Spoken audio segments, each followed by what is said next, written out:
Hello, everybody, and welcome to yet another episode of Joe Knows the 2021 NFL Draft Class. And today we are going to be reviewing the draft class for you, the Cincinnati Bengals fans. I'm really looking forward to it. Before we get to the bells and whistles and the main juicy content of our show, I do this pretty much episode, try to give a connection of my own connection to this team that we're going to be discussing right now. Me, myself, like I said in other videos, I'm a Giants fan. I've got no dislike or hatred for any of the teams, but I'm a longtime Giants fan. That's a team I root for.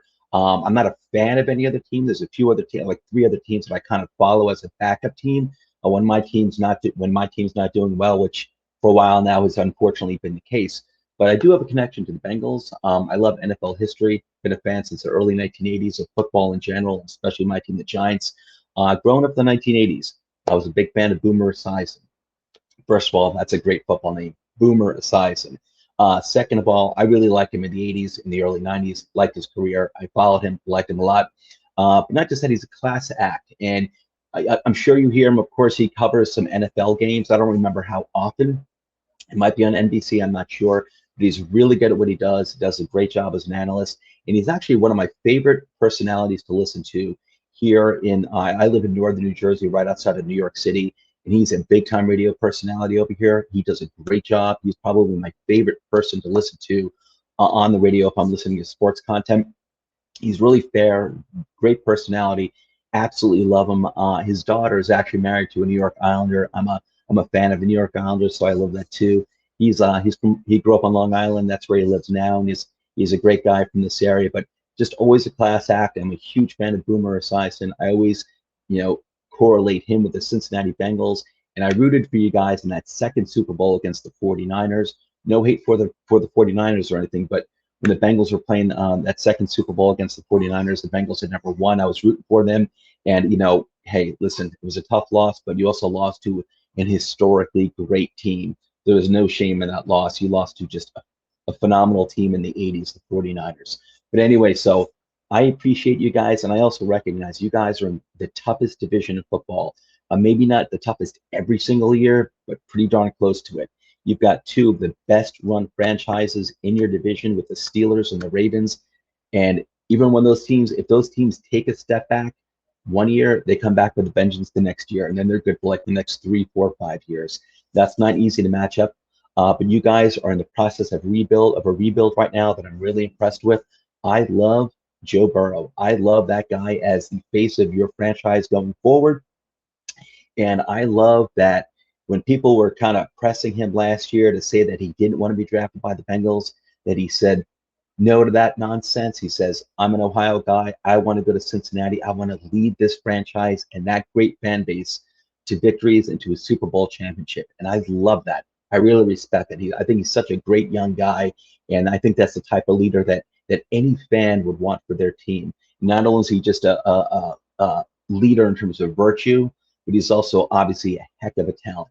Absolutely love that guy. So this video is going to be a little longer because I want to take a little more time giving these type of shout outs here. And I think it's important to develop that type of connection. So, but Cincinnati, I'm really impressed with the way you're going. I think your draft class is going to help you keep moving ahead in that process that we rebuild. I would really like it a lot. And we're going to get to that in a second after our bells and whistles. Where you can find the show: Apple Podcasts, YouTube, Podbean, Spotify, and Facebook, where we have two Facebook pages. One is Toilets to Titles, and the other is called When a Family Breaks. And that's a page where we actually do a lot of I think like buying and selling of sports items like memorabilia, like baseball cards, football cards, stuff like that. So check it out. It's really cool. I like that a lot too. Don't forget to hit that like and subscribe button. Everything like that always helps us out. We really appreciate it. We're doing a great job of growing this show. We have a heck of a fan base ourselves. We want to get everyone included. It's a lot of fun doing it. We hope you enjoy it. And just when you have 1 second, not even, it's a fraction of a second, hit the like button, and if you can, subscribe. Everything helps us out to get our message across. We really help it. And even if you're not watching it on Apple, please go onto Apple if you have 30 seconds and give us a 5-star review. That helps us out a lot too. And go to patreon.com/toilets to titles to find out how you can further help support the show. That would be great. Now, on to the juicy content. 10 picks. A team in the middle of a rebuild. 10 picks. That's what I'm talking about. You're bringing in young talent, and that's what you need to do. Keep this team going, keep that youthful, young energy going. Guys that are hungry, that are want to learn, and they need to, get some proof in the pudding. What need to prove themselves so they can get that second contract. Here we go, baby. You did it right. You had you pretty much had all, at least one pick in every single round, including 3 4th-rounders and 2 6th-rounders. The theme here, when I was going through all your picks, is that you were building up those lines on both the offensive line and the defensive line. And really importantly, you gave our young hero, Joe Burrow, what he wants. He specifically requested that he wanted his good wide receiver buddy / connection from his LSU days. JaMarr Chase, that's who he wanted. That's who he requested. A lot of people were saying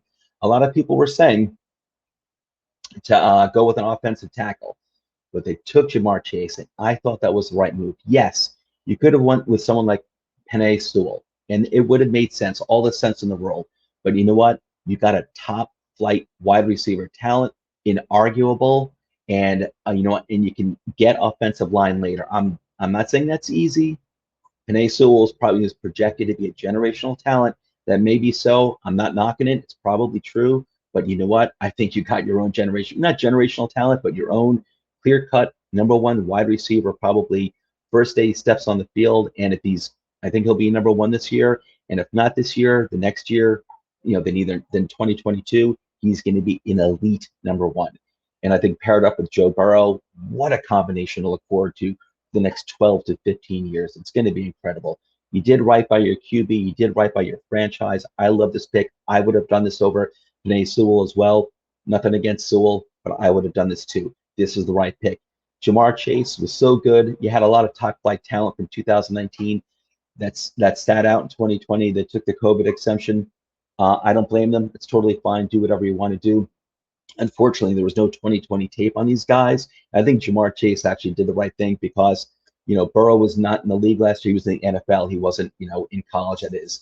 And if JaMarr Chase had played, it might not have looked as good, with another quarterback at LSU throwing to him. So I think he did the right move. But you know what? Some players I would care about the 2020 footage, not having it, that is. JaMarr Chase, I don't care. He deserved to go #1 just off of 2019. And he did. And when I say #1, I mean the #1 wide receiver off the board. And he deserved it, and he did. And he went to the right spot with Joe Burrow. I absolutely love it. Okay, so you didn't get Penei Sewell in the first round. Well, what did you do? Got Jackson Carman, who's projected to be a guard. This guy was a tackle throughout his entire college career, protecting Trevor Lawrence's blind side over at Clemson. And he did a darn good job. Now, what gets me annoyed sometimes, and unfortunately it's true, but it's annoying, is that you'll have these really good offensive tackles in college, and then they'll be, they're always projected to be guards in the NFL. And it seems like, all right, I always find myself asking, well, who the heck is going to play tackle, especially left tackle? Everyone's projected to be a guard. Who the heck is going to play tackle then? I don't get it. So this guy's projected to be a guard, but listen, I'm not sure of the offensive line situation right now in Cincinnati. I know they need offensive line help, but in terms of I don't know if they had a guy they were kind of, hoping to take a big step forward this year who can play the left tackle or right tackle. I'm not sure. I think Jackson Carman, I think he's being undersold as, just only projecting to be a guard. I don't know if he's going to be a left tackle for Cincinnati or right tackle, but I think he could be either.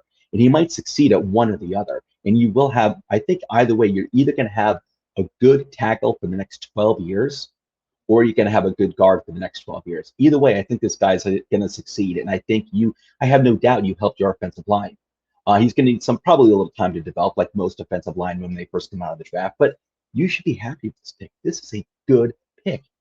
Early in the second round, Jackson Carman. And again, this is a deep offensive line, as I've been pointing out in my other videos. This is a deep class for offensive line.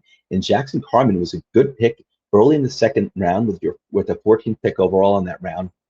And you got a really good player here, a guy who could potentially play either tackle position, and if not, at worst, he'll transition to guard, and he's going to do a good job. 6'5", 317 pounds, and I have a feeling his size is why they're probably thinking, okay, maybe a little too heavy for tackle, maybe not enough athleticism, but he'll be a road grader as a guard.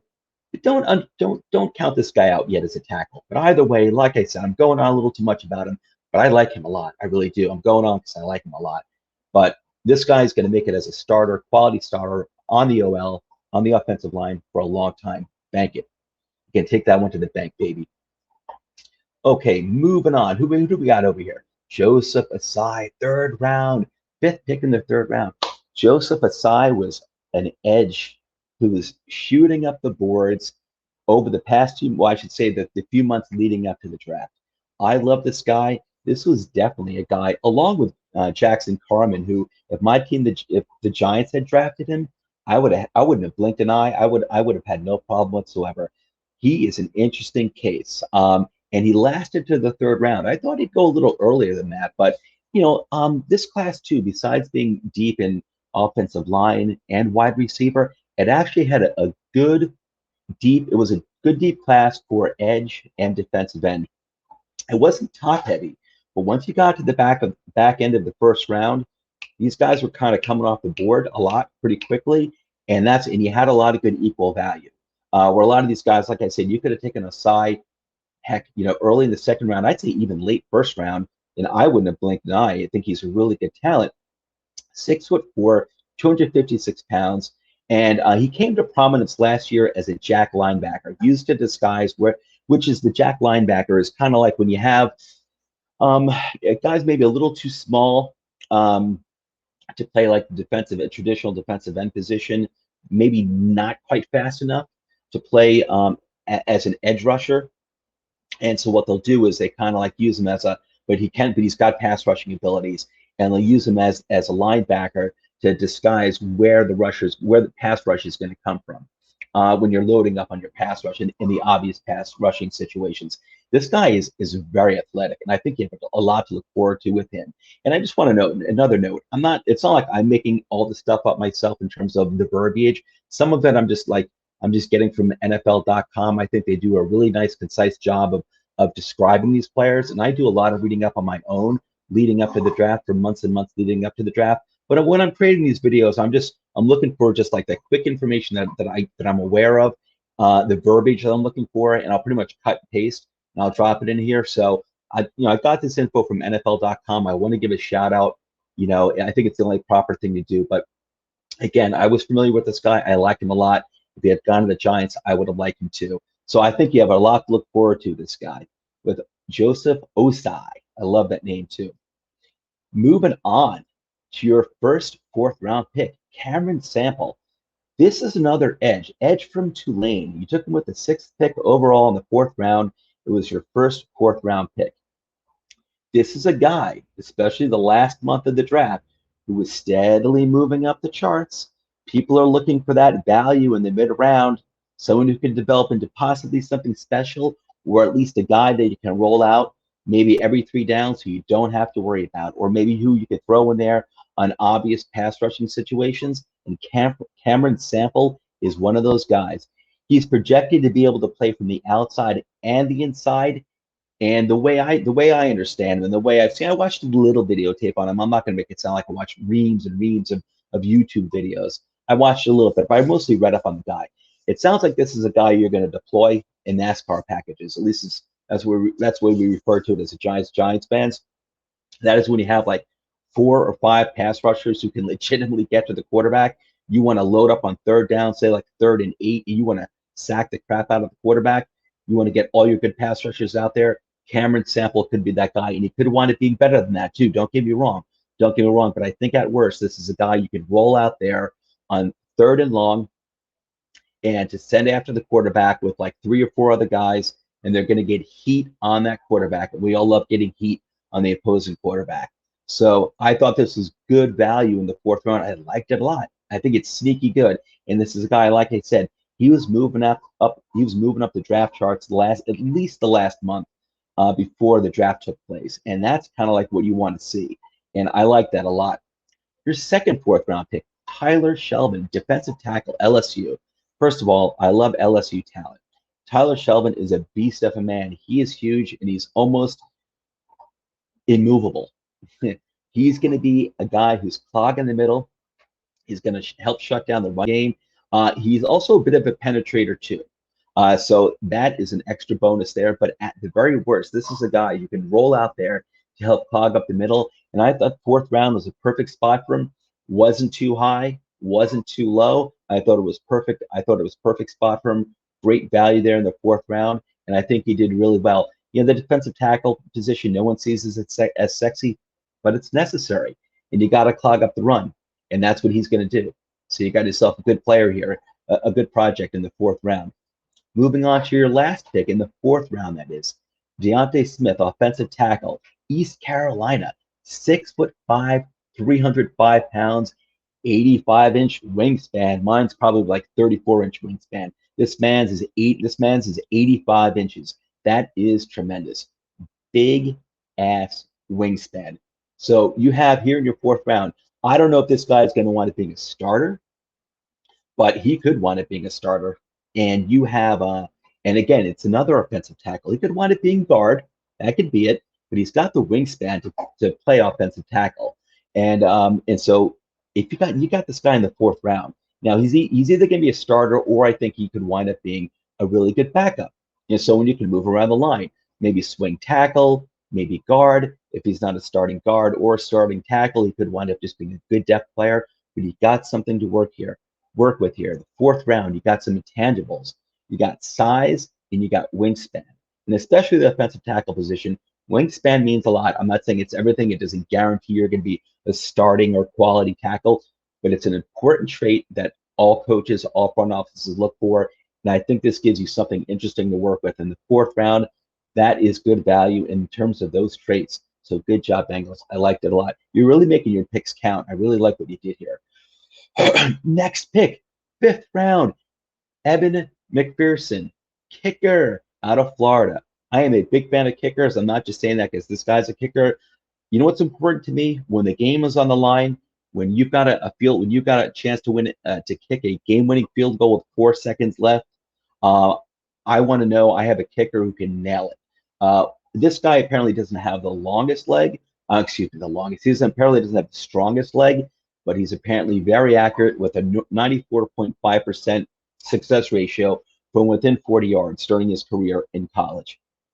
To me, that means a lot. Listen, I'm a Giants fan. Matt Barr, who was a longtime kicker for the Cleveland Browns throughout the 1980s, he was our kicker in Super Bowl 25 against the Bills in 1990. He was awesome for the Giants that year.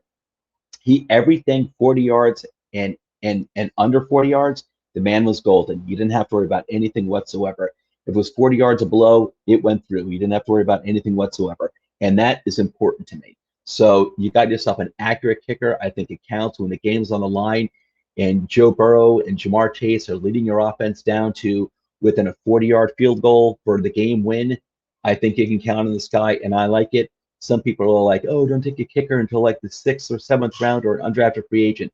I say nonsense. If there's a kicker you like, don't be afraid to take him, and I don't think the 5th round is too early for it at all. Congratulations. I'm glad you did it. Good for you guys. 6th round pick, the first 6th round pick that you guys had was the number 6 pick overall in that round. Trey Hill, center out of Georgia. So what's the theme that we've been seeing with this class? Okay, yeah, you got a wide receiver, you got a kicker, but a lot of it's been offensive line so far and edge/defensive end. Here's your 3rd pick in the offensive line. You had a tackle, you had a guard, or you got 2 tackles who can possibly play guard, and you got yourself a center. Now this is Trey Hill, center from Georgia. I wasn't all that familiar with before I did this video. I definitely had to do some reading up on him. But this dude is 6'3", 319 pounds, not exactly that tall, but he's heavy, 319 pounds. The dude apparently is a mauler with experience at guard, positional versatility, and I love that. So this is a guy who can play center and play guard, and I think this guy might wind up being an eventual starter.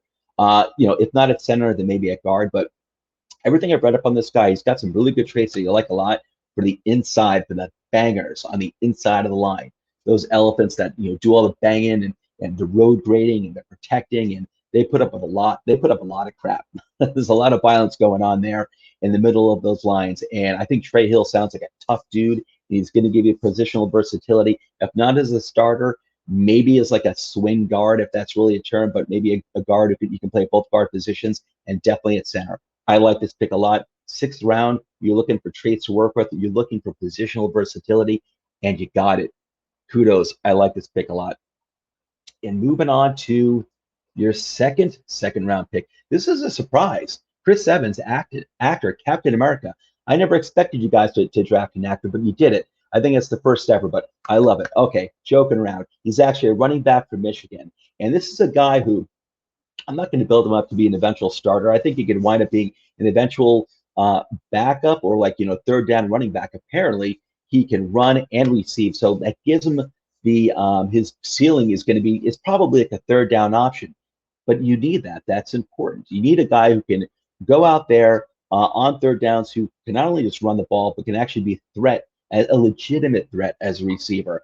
And he's proven that. He proved that in college for a few years at Michigan, where he actually can, catch the ball. Some running backs, they come in just as running backs, and you're hoping that maybe they can transition to, having somewhat of a receiving game. He's already got it, so he could be a threat. So teams can't just, if you're rolling Chris Evans out in the future, say on third downs, teams can't take it as a guarantee that he's going to be running the ball. He could be a fake that he's going to run, and he could go out for a pass, and so they'll have to account for that, and that's what you want, especially in the third down. So I think he did a nice job here. Again, I'm not sure of his ceiling, but if his ceiling is only a legitimate third down option, that's important. You need those type of players. So good job. And I love that, when he's not at his night job as an actor playing Captain America, he's helping you guys out on the football field. I think that's great. And so your last pick in the seventh round over here, Wyatt Hubert, defensive end, Kansas State. This is another guy that I was like, Wyatt Hubert. I read up on a lot of players, but this is someone I was not familiar with. I looked him up, and damn, I thought you got really good value in the seventh round here. This is a guy, comes from a smaller program, Kansas State, and he's got traits that, his production in college was darn impressive. And that's what you're looking for guys that you're drafting in the seventh round, and the sixth round, seventh round, maybe even the fifth round. You're looking for guys who dominated their talent at the programs that were not elite, such as Alabama, Clemson, Ohio State, Penn State. But when you're coming from Kansas State, you need to have shown that you kicked butt in your college career, and he did. This guy is 6'3", 258 pounds. Nothing that stands out as like, maybe he's actually maybe a little on the small side, especially when it comes to weight. But he started all games. I think it was 12 games, and 10 games the last 3 years of his college career. And in those games, in those 3 seasons, he had a combined total of 20 sacks and 34 tackles for loss. And both of those numbers increased each year of his college career. Dang boy, I like to see that. So he got stronger, he got better every single year, and he played every single game. And we all know the best, if not at least one of the best abilities, is availability. And that's what you like to see. So you have something to work with here. And in the seventh round, that's really all you can ask for. So guys, in summary here, Cincinnati Bengals, I'm really impressed with what you did. I think you're doing your rebuild right. I love your quarterback. I love the face of your franchise, Joe Burrow. I love that you got JaMarr Chase.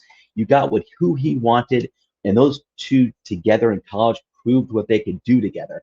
That's phenomenal. I'm a huge Tyler Boyd fan, not just the NFL, but I always stash him away in my teams in fantasy football because that dude is a gamer. Even when the Bengals aren't good, or they haven't been good for the past few years, this guy shows up and he produces. I love him. I love Tyler Boyd. I love the direction of this team, and you keep it up. You go Cincinnati Bengals. I love you guys. I love the direction that you've got for this team. I want you to be proud of what you're doing. These guys are great. And I think someday soon you really are going to be competing with the big boys, with the Steelers and the Ravens. And those teams are no joke. They know what they're doing, smart front offices. So I think your A game is going to be really showing up soon. I'm really proud. Okay, that's the end of this episode. This is a wrap for today. I love you guys, and I'll see you on the next episode. Take care, everyone.